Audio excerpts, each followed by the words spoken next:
আসসালামু আলাইকুম। আশা করছি দূরে এবং কাছে যে যেখানেই আছেন ভালো থাকেন, সুস্থ থাকেন। আলহামদুলিল্লাহ আমরা বেশ ভালো আছি। তো নতুন আরও একটি ভিডিও শুরু করলাম। সারা রাত বৃষ্টি ভাব ছিল, ভোর রাত থেকে বৃষ্টি শুরু হয়ে গেছে।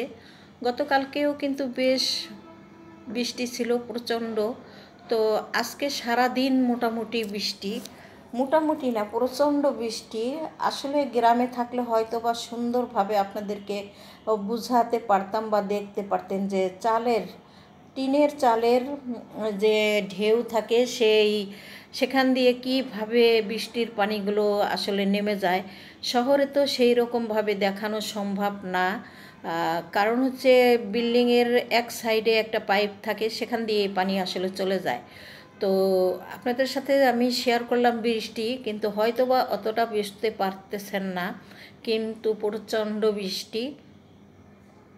তাই ভাবলাম আপনাদের সাথে একটু শেয়ার করি। আর অনেকেই কিন্তু বৃষ্টি পছন্দ করেন, তবে ঢাকা শহরে এখন আর সেই রকম অসুবিধা হয় না, সবাই বৃষ্টি উপভোগ করতে পারেন। আমার শেয়ার করার একটাই উদ্দেশ্য, আমার বাসার পাশে হলো প্রচণ্ড গাছ, আর সেই গাছ হলো একটু বাতাস আসলে বা বৃষ্টি আসলে ঝড়ের মতো, মানে এমন একটা ভাব হয়। তো সেই যে দৃশ্যটা দেখতে কিন্তু আসলে একটু ভয়াবহ অবস্থায়। তো ভাবলাম আপনাদের সাথে একটু শেয়ার করি। তো সেই রকমভাবে আমি আপনাদের সাথে একটু শেয়ার করলাম। আর আকাশে এখনও কিন্তু প্রচণ্ড পরিমাণে মেঘ আছে। কয়দিন বৃষ্টি হয় জানা নাই, ঠিক নাই। তবে ভালোই লাগছে একদিকে, অন্যদিকে কিন্তু আবার একটু খারাপও লাগছে। কাজকর্ম একেবারেই বন্ধ, আর যে প্রচণ্ড পরিমাণে গরম ছিল, গরমের জন্য কিন্তু একটু ভালোই লাগছে। তো বৃষ্টি শেষ হয় নাই, আর এখনও পর্যন্ত বাসায় ঘুম থেকে কেউ উঠে নাই, আমি একাই শুধু উঠে গিয়েছি। আর বিশেষ করে আমার ওঠার একটাই উদ্দেশ্য, আপনাদের সাথে একটু বৃষ্টি শেয়ার করব, সে কারণেই। তো যাই হোক, বৃষ্টির আলোচনা তো হয়ে গেল সকালেই। এখন চলে আসছি আমি হালকা পাতলা একটু নাস্তা করব। গতকালকে রান্না করেছিলাম তাল, তো সেই তালগুলো আসলে আমি ফ্রিজে রেখে দিয়েছিলাম। ওরা সবাই যখন ঘুমিয়ে আছে, তো কি আর করার, আমি বসে বসে একটু নাস্তা করি। আর পাশাপাশি আমি কিন্তু টিভি দেখতেছি। তো টিভির সাউন্ড বা টিভি আমি আপনাদেরকে দেখাবো না, কারণ অসুবিধা আছে। যাই হোক, আমার নাস্তা করা শেষ। এখন আবার ছেলের জন্য নাস্তা রেডি করে নিয়ে আসলাম। একেতেই আমরা আসলে একসাথে নাস্তা করি না, তার উপরে আবার বৃষ্টি, এর মধ্যে তো একসঙ্গে নাস্তা করা কোনোভাবেই আমার পক্ষে সম্ভব না বা পসিবল না। কারণ হচ্ছে সবাই বৃষ্টিতে আরাম আয়েশ করে ঘুমিয়ে আছে। তো ছোট ছেলেকে নাস্তা তৈরি করে দিয়ে আমি হলো রান্নার প্রিপারেশন নিচ্ছি।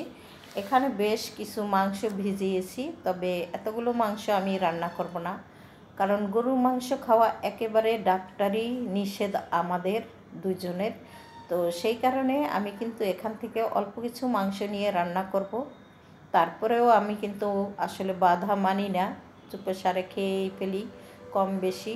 আর আমার হাজব্যান্ড একেবারে ছোঁয়াই দেয় না। তো যাই হোক, এখানে দুপুরের জন্য ভাত বসিয়ে দিয়েছি, ভাতটা মোটামুটি হয়ে আসছে, আরেক চুলায় আমি মাংসও বসিয়ে দিলাম। তো মাংসটা হয়ে যাক, তারপরে আমরা দুপুরের খাওয়া দাওয়াটা করে নেব। আর এর মাঝে কিন্তু অনেক ধরনের কাজকর্ম করে নিতে হবে, যেহেতু গরু মাংস রান্না করতে অনেকটাই সময় লাগে। তো সেই কারণে পাশাপাশি আমি কাজ করে নেব। কাজ করব আমি কি জন্য, হয়তো এত বৃষ্টি হচ্ছে, আমি ভাবছি যে হয়তো বুয়া আসতে পারে বা নাও পারে, কারণ রাস্তাঘাটে কিন্তু প্রচণ্ড পরিমাণে পানি হয়ে গেছে। আর মানুষ তো মানুষই, একদিন না আসলে বা 2 দিন না আসলে কিছু যায় আসে না। সেই ভেবে আমি কিন্তু সুন্দরভাবে আমার ঘর ঝাড়ু দিয়ে পরিষ্কার করে নিয়েছি। তবে বৃষ্টির কারণে কিন্তু ধুলাবালিগুলো গাছ বা সব জায়গা থেকে কমে গেছে, সেই কারণে বাসার ভিতরেও কিন্তু ধুলা অনেক কম। এই তো দেখতেই পাচ্ছেন, এত বড় একটা বাসা ঝাড়ু দেওয়ার পরে মাত্র একটু আধটু ময়লা বের হয়েছে, ধুলাবালু বের হয়েছে। আর বেশি আমার ঝাড়ু ভাঙ্গা ওই ফুলগুলো আছে। তো ঘর ঝাড়ু দিয়ে সুন্দর করে পাপোশগুলো আমি যেখানে যেটা রাখি দিয়ে দিলাম।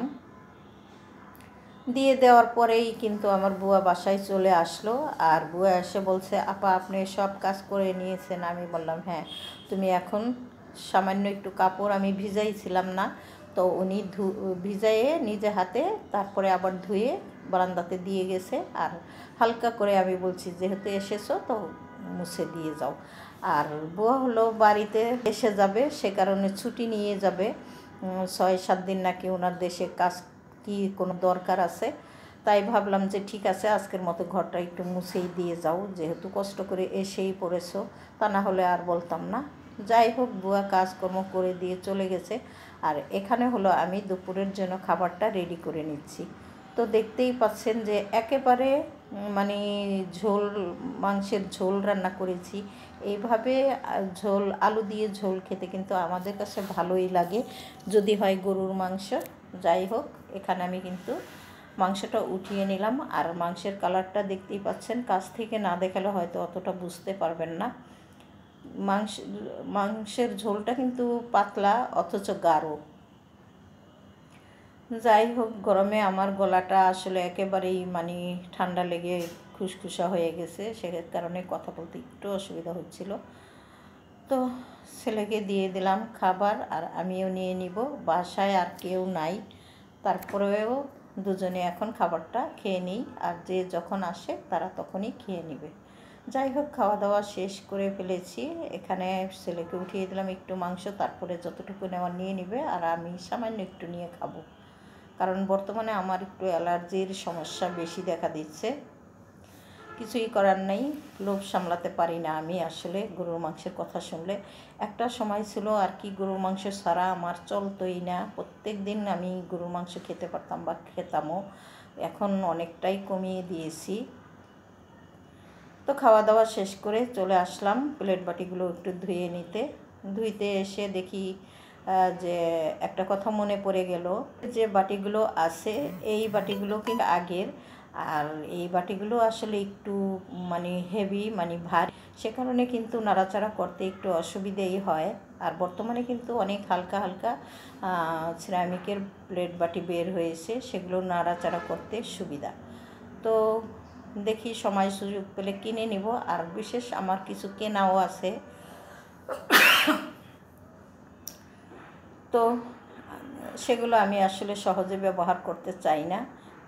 আগের জিনিসগুলো নষ্ট হয়ে যাক তারপরেই আমি করব। তারপরে তো মাঝে মধ্যে করতে হয়, গেস্ট বাসায় আসলে বা আমরাও মাঝে মধ্যে ব্যবহার করি। তো ইদানিং আমি আবার একটু কমই করছি, কারণ সব কিছু কিন্তু গুছিয়ে গেছে আমাকেই রাখতে হয়, সে কারণে একটু এলোমেলো ভাব থেকে দূরে থাকার জন্যই মানে আমি একটু এগুলো থেকে দূরে থাকি।